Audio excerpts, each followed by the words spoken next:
Welcome back, and I'm glad you've joined us for part 2 in our study in Proverbs.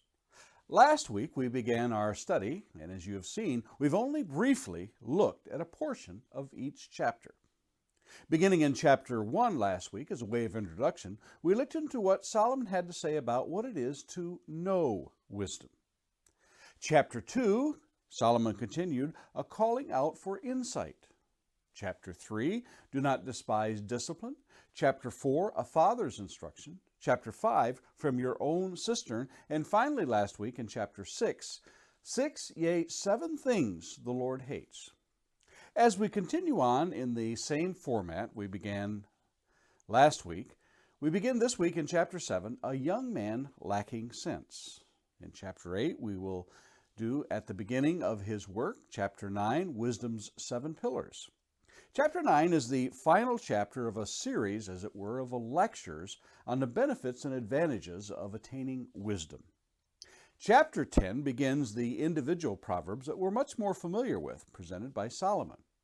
Our first focus is verse 1, a glad father. And chapter 11 finishes out our class today with a look at verse 24, the one who gives freely. I hope you'll enjoy these brief devotionals into each chapter today, and that you truly have a desire to gain wisdom from above in your life. Let's begin our classes today.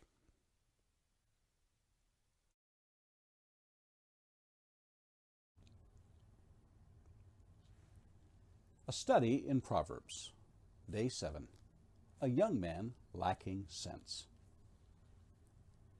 My son, keep my words and treasure up my commandments with you. Keep my commandments and live. Keep my teaching as the apple of your eye. Bind them on your fingers. Write them on the tablet of your heart.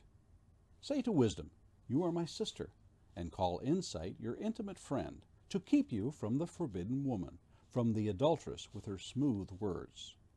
For at the window of my house I have looked out through my lattice, and I have seen among the simple, I have perceived among the youths a young man lacking sense, passing along the street near her corner, taking the road to her house.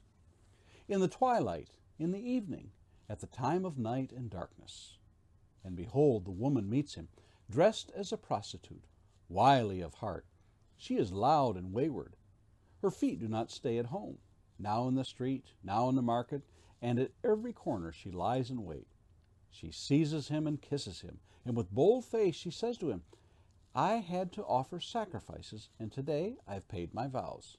So now I have come out to meet you, to seek you eagerly, and I have found you. I have spread my couch with coverings, colored linens from Egyptian linen. I have perfumed my bed with myrrh, aloes, and cinnamon. Come, let us take our fill of love till morning. Let us delight ourselves with love. For my husband is not at home. He has gone on a long journey. He took a bag of money with him. At full moon he will come home. With much seductive speech she persuades him. With her smooth talk she compels him. All at once he follows her, as an ox goes to the slaughter, or as a stag is caught fast, till an arrow pierces its liver. As a bird rushes into a snare, he does not know that it will cost him his life. And now, O sons, listen to me, and be attentive to the words of my mouth. Let not your heart turn aside to her ways. Do not stray into her paths. For many a victim has she laid low, and all her slain are a mighty throng. Her house is the way to Sheol, going down to the chamber of death. Our subject for today centers around verse 7. And I have seen among the simple, I have perceived among the youths, a young man lacking sense.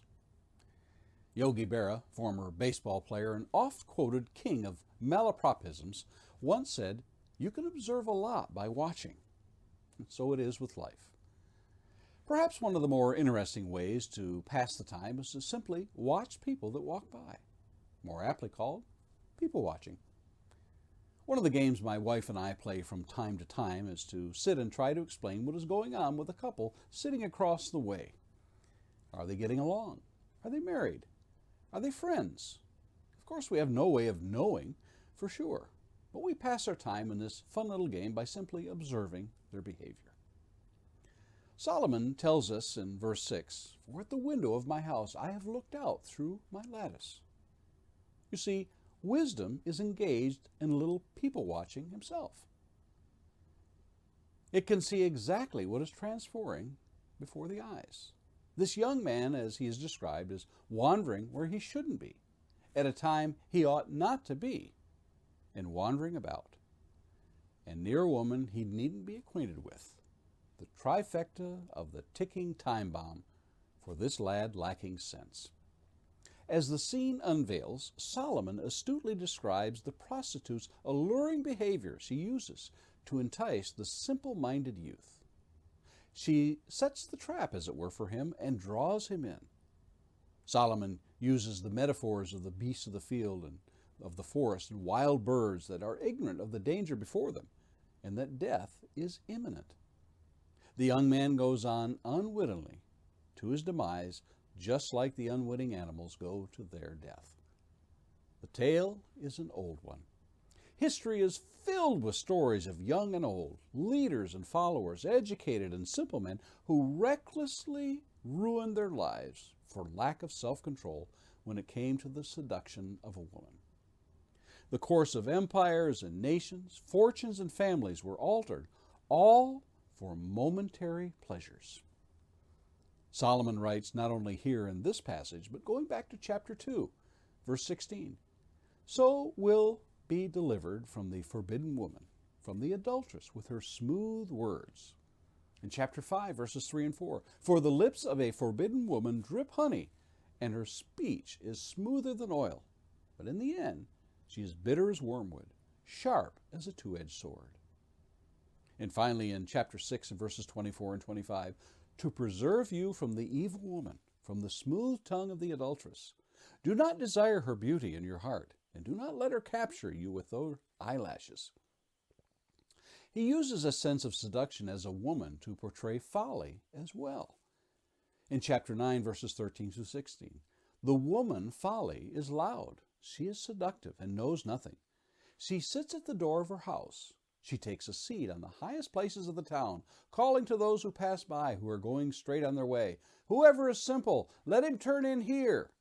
And to him who lacks sense, she says." In Sun Tzu's Art of War, over and over, it is stressed the idea of deception and weakness. In chapter 1, he writes, "All warfare is based on deception. Hold out baits to entice the enemy. If he is taking his ease, give him no rest." The art of war. Sounds a lot like our enemy, the devil, doesn't it? What is one to do? Again and again, Solomon urges his son with the same advice. "My son, keep my words and treasure up my commandments with you. Keep my commandments and live. Keep my teaching as the apple of your eye. Bind them on your fingers. Write them on the tablet of your heart."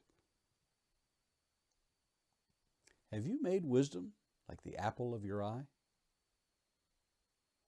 Lord willing, we'll meet again tomorrow.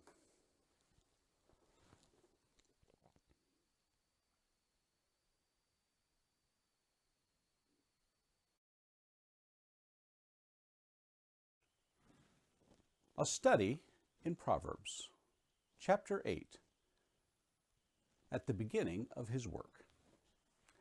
"Does not wisdom call? Does not understanding raise her voice? On the heights beside the way, at the crossroads she takes her stand. Beside the gates in front of the town, at the entrance of the portal she cries aloud. To you, O men, I call, and my cry is to the children of man. O simple ones, learn prudence. O fools, learn sense. Hear, for I will speak noble things, and from my lips will come what is right, for my mouth will utter truth. Wickedness is an abomination to my lips. All the words of my mouth are righteous. There is nothing twisted or crooked in them. They are all straight to him who understands, and right to those who find knowledge. Take my instruction instead of silver, and knowledge rather than choice gold. For wisdom is better than jewels, and all that you may desire cannot compare with her. I, wisdom, dwell with prudence, and I find knowledge and discretion. The fear of the Lord is hatred of evil. Pride and arrogance and the way of evil and perverted speech I hate. I have counsel and sound wisdom. I have insight. I have strength. By me kings reign, and rulers decree what is just. By me princes rule, and nobles, all who govern justly. I love those who love me, and those who seek me diligently find me. Riches and honor are with me, enduring wealth and righteousness. My fruit is better than gold, even fine gold, and my yield than choice silver. I walk in the way of righteousness, in paths of justice, granting an inheritance to those who love me, and filling their treasuries. The Lord possessed me at the beginning of his work, the first of his acts of old. Ages ago I was set up, at the first, before the beginnings of the earth. When there were no depths, I was brought forth. When there were no springs abounding with water. Before the mountains had been shaped, before the hills, I was brought forth. Before he had made the earth with its fields, or the first of the dust of the world. When he established the heavens, I was there. When he drew a circle on the face of the deep. When he made firm the skies above. When he established the fountains of the deep. When he assigned to the sea its limit, so that the waters might not transgress his command. When he marked out the foundations of the earth, then I was beside him, like a master workman. And I was daily his delight, rejoicing before him always, rejoicing in his inhabited world, and delighting in the children of man. And now, O sons, listen to me. Blessed are those who keep my ways. Hear instruction, and be wise, and do not neglect it. Blessed is the one who listens to me, watching daily at my gates, waiting beside my doors. Whoever finds me finds life, and obtains favor from the Lord. But he who fails to find me injures himself. All who hate me love death. Our verse for today is verse 22. The Lord possessed me at the beginning of his work, the first of his acts of old. Have you ever read some amazing resumes or listened to the MC read off the next speaker's biography and think to yourself, is there anything this person hasn't done? There are other times when an individual just seems to drone on and on about all the things they've done, places they've gone, and jobs they've had. They seem a little braggadocious and full of themselves. But as they say, it ain't bragging if you've done it. Now, I'm not suggesting that what we have in this chapter is a whole lot of bragging, but you'll have to admit this is a pretty impressive read. In chapter 9, we read about how folly calls out, verses 13 through 15. The woman folly is loud. She is seductive and knows nothing. She sits at the door of her house. She takes a seat on the highest places of the town, calling to those who pass by, who are going straight on their way. She calls out to the simple and those who lack sense. Here in chapter 8, wisdom calls out to the simple as well. She calls out not only in the gates of the town, but the entrance of portals at crossroads and on the heights. She is everywhere calling out. Unlike folly, who offers stolen waters that are sweet but lead to death, wisdom offers that which is above jewels, silver and gold. Wisdom boasts not what thieves possess, but what kings, princes, and nobles rule by. Above all these, wisdom says that the Lord possessed her at the beginning of his work. Yes, all creation was created by wisdom. Before anything was created, wisdom was there. One need only step outside at the world around them and gaze in any direction at the created world and stand in awe and wonder of the intricacy that lies before them. From the furthest reaches of the heavens above to the particles that make up the invisible world in microscopic ways. It has been described aptly at times as the web of life, each part interacting and interdependent upon another. Gravity, light, time, the constancy of laws that direct all things, breathtaking, and wisdom was there. Having established credentials and credibility, wisdom now beckons the listener by virtue of what she is to listen and be happy. Blessed in her ways, not just now, but continually listening and watching daily at wisdom's gates. To find wisdom is to find life and favor from the Lord. After all, if wisdom is and was with God in the beginning, think of what our lives will be like to possess her. Are you listening for wisdom? And Lord willing, we'll meet again here tomorrow.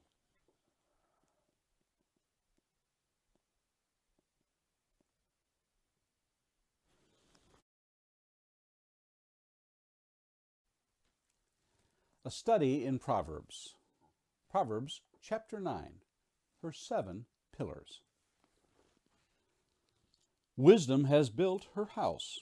She has hewn her 7 pillars. She has slaughtered her beasts. She has mixed her wine. She has also set her table. She has sent out her young women to call from the highest places in the town. Whoever is simple, let him turn in here. To him who lacks sense, she says, come, eat my bread and drink of the wine I have mixed. Leave your simple ways and live, and walk in the way of insight.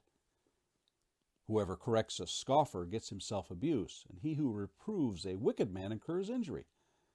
Do not reprove a scoffer, or he will hate you. Reprove a wise man, and he will love you. Give instruction to a wise man, and he will be still wiser. Teach a righteous man, and he will increase in learning. The fear of the Lord is the beginning of wisdom, and the knowledge of the Holy One is insight. For by me your days will be multiplied, and years will be added to your life. If you are wise for yourself. If you scoff, you alone will bear it. The woman folly is loud. She is seductive and knows nothing. She sits at the door of her house. She takes a seat on the highest places of the town, calling to those who pass by, who are going straight on their way. Whoever is simple, let him turn in here. And to him who lacks sense, she says, stolen water is sweet, and bread eaten in secret is pleasant.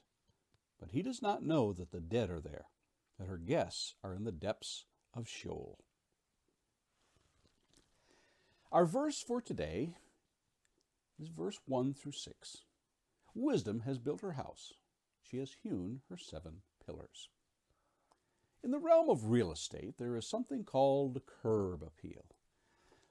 The online dictionary tells me that it is the attractiveness of a property for sale and its surroundings when viewed from the street. That is to say, if you want to attract buyers to look further at a house to buy, you make a good showing with landscaping or a nice clean look about the house. On the other side, if your house looks drab and unappealing, they may think the rest of the house has the same look about it. Essentially, all forms of advertising seek to have good curb appeal as it relates to their product. The best angle, the best lighting, everything just right. You wouldn't show bruised apples or a dirty car or some other unattractive feature if you were smart about business. So it is with wisdom. Beginning in verse 1 and continuing down to verse 6, we have a parable of sorts that compares wisdom to a beautiful villa that is prepared to invite you for an elegant meal. Everything is prepared. The table is set, the food prepared, and the refreshments are ready. It seems nothing has been spared to make this experience a memorable one. The owner, Wisdom herself, has sent out heralds to beckon as many as would like to attend. The cost? Why, there is no cost to attend. Only the willingness to be there is required. Dress code? Nope. Social standing? Everybody is called. Who would turn down such an invitation? It is interesting to search the scriptures for similar instances that share some commonalities here. Consider Jesus' parable of the wedding feast in Matthew chapter 22. The parable begins with a king who is giving a wedding feast for his son. He sends his servants out to call those who were invited to attend the wedding feast. However, they would not come. The king sends them out again to invite them, this time bidding them to come and telling them that all things are prepared. Not an ordinary dinner, but special, with fattened calves and oxen. In other words, this isn't a cheap meal. Again, they refuse. And some go to the extent of beating the servants and killing the ones who invited them. Talk about adding injury to insult. It is obvious the consequences of refusing the invitation here in Jesus' parable in Matthew 22. Now, at the end of this chapter in Proverbs marks the end of the essays, as it were. Over and over, Solomon has begged and pleaded with the reader to come and eat at the Feast of Wisdom, free of charge to anyone who desire. So, what's the downside? If you make even the briefest of surveys, you will notice the consequences of turning down the invitation of wisdom. I begin to ask, why not get wisdom and understanding and knowledge and discretion? Well, let's put together a list. Well, first there's, and then there's, it's really a short list, isn't it? There are no reasons, only excuses. Legitimately, we might fear that we are unqualified, but over and over, Solomon talks about even the simple to take of it. In chapter 1 and verse 4, he says, to give prudence to the simple, knowledge and discretion to the youth. In chapter 8 and verse 5, O simple ones, learn prudence. O fools, learn sense. Here in chapter 9 and verse 4, whoever is simple, let him turn in here. To him who lacks sense, she says. Verse 6, leave your simple ways and live and walk in the way of insight. For the next 20 chapters, we will be given the sayings of the wisest man alive on the earth. And then 2 chapters, one by Agur and Lemuel. Many times they will lie side by side, the wise and the foolish ways, so that we can clearly see that the benefits of being wise far outweigh the folly of fools. In effect, here in chapters 1 through 9, the invitation has gone out. The curb appeal is delightful. Now all we have to do is walk in and enjoy the feast. For the next 3 weeks, each day, we will look at a proverb each day on a variety of different subjects that the wise man has written about, from marriage and homemaking and parenting, to talking, listening, anger, to friendship, advisors, to decision-making, and more. We'll dive into the pool of wisdom and drink in what wisdom has to offer. Join me again tomorrow, won't you? Lord willing, we'll see you there.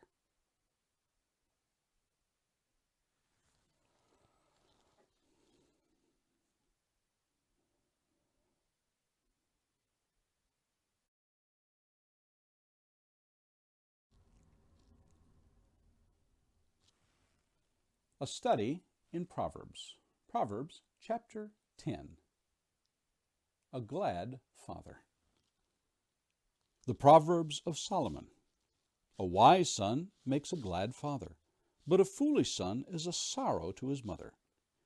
Treasures gained by wickedness do not profit, but righteousness delivers from death. The Lord does not let the righteous go hungry, but he thwarts the craving of the wicked. A slack hand causes poverty, but the hands of the diligent makes rich. He who gathers in summer is a prudent son, but he who sleeps in harvest is a son who brings shame. Blessings are on the head of the righteous, but the mouth of the wicked conceals violence. The memory of the righteous is a blessing, but the name of the wicked will rot. The wise of heart will receive commandments, but a babbling fool will come to ruin. Whoever walks in integrity walks securely, but he who makes his ways crooked will be found out. Whoever winks the eye causes trouble, and a babbling fool will come to ruin. The mouth of the righteous is a fountain of life, but the mouth of the wicked conceals violence. Hatred stirs up strife, but love covers all offenses. On the lips of him who has understanding, wisdom is found, but a rod is for the back of him who lacks sense. The wise lay up knowledge, but the mouth of the fool brings ruin near. A rich man's wealth is his strong city. The poverty of the poor is their ruin. The wage of the righteous leads to life, the gain of the wicked to sin. Whoever heeds instruction is on the path to life, but he who rejects reproof leads others astray. The one who conceals hatred has lying lips, and whoever utters slander is a fool. When words are many, transgression is not lacking, but whoever restrains his lips is prudent. The tongue of the righteous is choice silver. The heart of the wicked is of little worth. The lips of the righteous feed many, but fools die for lack of sense. The blessing of the Lord makes rich, and he adds no sorrow with it. Doing wrong is like a joke to a fool, but wisdom is pleasure to a man of understanding. What the wicked dreads will come upon him, but the desire of the righteous will be granted. When the tempest passes, the wicked is no more, but the righteous is established forever. Like vinegar to the teeth and smoke to the eyes, so is the sluggard to those who send him. The fear of the Lord prolongs life, but the years of the wicked will be short. The hope of the righteous brings joy, but the expectation of the wicked will perish. The way of the Lord is a stronghold to the blameless, but destruction to evildoers. The righteous will never be removed, but the wicked will not dwell in the land. The mouth of the righteous brings forth wisdom, but the perverse tongue will be cut off. The lips of the righteous know what is acceptable, but the mouth of the wicked what is perverse. Our verse for today is verse 1 of Proverbs chapter 10. The Proverbs of Solomon. A wise son makes a glad father, but a foolish son is a sorrow to his mother. As we begin the actual Proverbs section, the preceding 9 chapters being an introduction and invitation to learn what is to follow, let's look at what is the typical makeup of a proverb. Notice that the proverb proper is divided into 2 sections. The first line in this proverb gives us one side, in this case a positive. The second line gives us the opposing view, or the negative, of the subject at hand. Many of the proverbs listed will use this style, the positive, then the negative, such as verse 6 of this chapter. Blessings are on the head of the righteous, but the mouth of the wicked conceals violence. Some proverbs will list the negative character trait followed by the positive. In verse 2 we find, treasures gained by wickedness do not profit, but righteousness delivers from death. Other proverbs will state a positive with the second line reinforcing this virtue. The blessings of the Lord make rich, and he adds no sorrow with it. And some proverbs state a negative and reinforce it with the second line.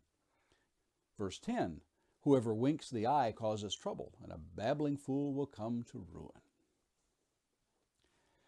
71 times the words wisdom or wise occur beginning in chapter 10 of Proverbs to the end. 72 times the word fool, foolish, or folly are used in the same section, chapters 10 to 31. That's a fairly balanced list, comparatively speaking. In a culture that finds disdain for denigrating those of, let's find a gentler, kinder way of referring to the wisdom-challenged individual. We tend to refer to such individuals as making bad choices. But let's call it just like Solomon called it, okay? Let's not gloss over or the truths that are being spoken so that nobody's feelings are hurt.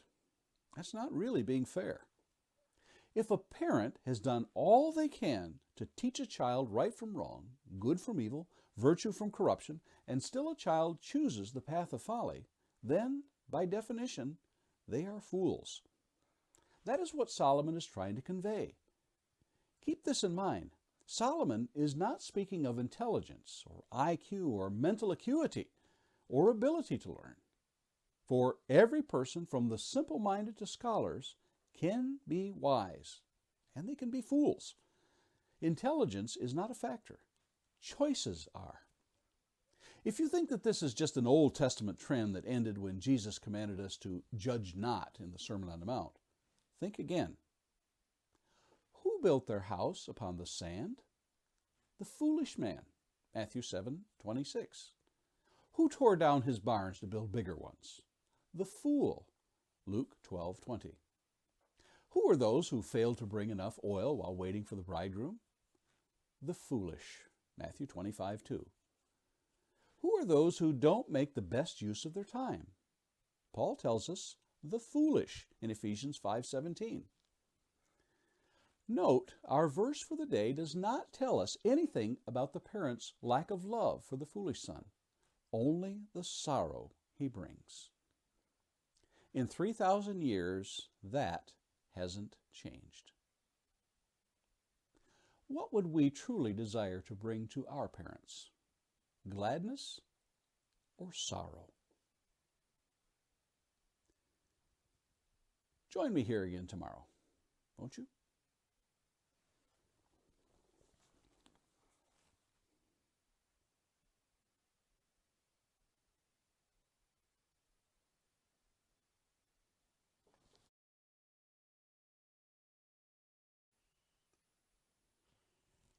A study in Proverbs.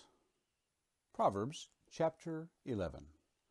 The one who gives freely. A false balance is an abomination to the Lord, but a just weight is his delight. When pride comes, then comes disgrace, but with the humble is wisdom. The integrity of the upright guides them, but the crookedness of the treacherous destroys them. Riches do not profit in the day of wrath, but righteousness delivers from death. The righteousness of the blameless keeps his way straight, but the wicked falls by his own wickedness. The righteousness of the upright delivers them, but the treacherous are taken captive by their lust. When the wicked dies, his hope will perish, and the expectation of wealth perishes too. The righteous is delivered from trouble, and the wicked walks into it instead. With his mouth the godless man would destroy his neighbor, but by knowledge the righteous are delivered. When it goes well with the righteous, the city rejoices, and when the wicked perish, there are shouts of gladness. By the blessing of the upright a city is exalted, but by the mouth of the wicked it is overthrown. Whoever belittles his neighbor lacks sense, but a man of understanding remains silent. Whoever goes about slandering reveals secrets, but he who is trustworthy in spirit keeps a thing covered. Where there is no guidance, a people falls, but in an abundance of counselors there is safety. Whoever puts up security for a stranger will surely suffer harm, but he who hates striking hands and pledge is secure. A gracious woman gets honor, and a violent man gets riches. A man who is kind benefits himself, but a cruel man hurts himself. The wicked earns deceptive wages, but the one who sows righteousness gets a sure reward. Whoever is steadfast in righteousness will live, but he who pursues evil will die. Those of crooked heart are an abomination to the Lord, but those of blameless ways are his delight. Be assured, an evil person will not go unpunished, but the offspring of the righteous will be delivered. Like a gold ring in a pig's snout is a beautiful woman without discretion. The desire of the righteous ends only in good, the expectation of the wicked in wrath. One gives freely, yet grows all the richer. Another withholds what he should give, and only suffers want. Whoever brings blessing will be enriched, and one who waters will himself be watered. The people curse him who holds back grain, but a blessing is on the head of him who sells it. Whoever diligently seeks good seeks favor, but evil comes to him who searches for it. Whoever trusts in his riches will fall, but the righteous will flourish like a green leaf. Whoever troubles his own household will inherit the wind, and the fool will be a servant to the wise of heart. The fruit of the righteous is a tree of life, and whoever captures souls is wise. If the righteous is repaid on earth, how much more the wicked and the sinner? Our verse for today is verse 24 of this chapter. One gives freely, yet grows all the richer. Another withholds what he should give, and only suffers want. This little poem. Love is like a lucky penny. Hold it tight and you won't have any. But give it away and you'll have plenty. You'll end up having more. That little ditty of a song was written by Malvina Reynolds in the 1940s. and has been used to teach little children the virtues of giving in schoolroom settings as well as Bible schools. The law of reciprocity is based on the same principle. Simply put, it is an action being rewarded with another action in return. Now, this door swings both ways, for good and bad. It is a technique popular in sales. The salesperson gives a free gift so the other person feels an obligation to return the favor. It is obvious there is a selfish aspect to this technique and is utilizing more of the power of persuasion than the true essence of this universal law. Many years ago, a popular trend was something called the chain letter. Simply put, a person would receive a letter in the mail with clear instructions and warnings should this chain be broken.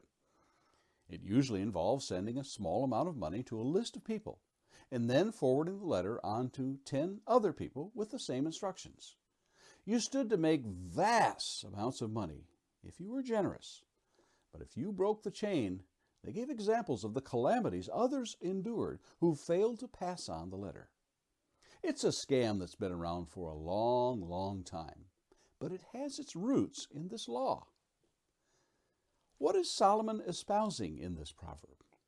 What is it in the laws of the universe that has made it so universally true across time, cultures, oceans, and across applications, whether it's money, charity, kindness, positivity, or other virtues? This law bends the course of people's lives. The English Standard Version, which is used in this study, translates the Hebrew word pazar as gives freely. But I rather like what other translations have used, scatters. Perhaps it is the likeness of farmers and gardeners that I relate more closely with. Ask any farmer, and they will tell you that the last thing you want to be stingy with is the seed. If the farmer withholds the seed, he withholds the crop that he shall harvest in due time. A good illustration of this might, in fact, be the parable of the sower in Matthew 13. Not all of the seed sown yielded, but that which did yielded 30, 60, and 100-fold. Not a bad return for the tiny seed sown.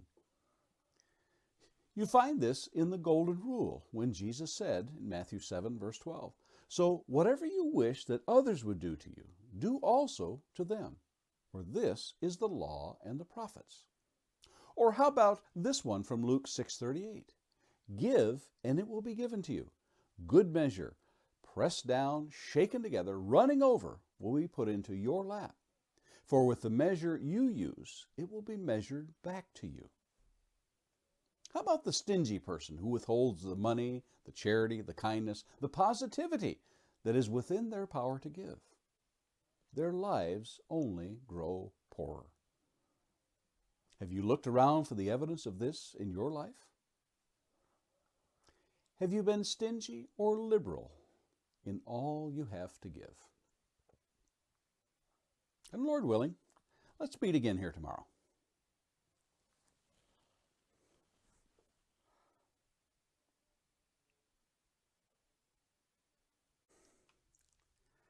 That's our class for today. Join us again in our next class as we continue to learn from Solomon's Book of Proverbs. We'll begin in chapter 12 when we meet again next time, a study in Proverbs. Thanks for joining us, and Lord willing, we'll see you again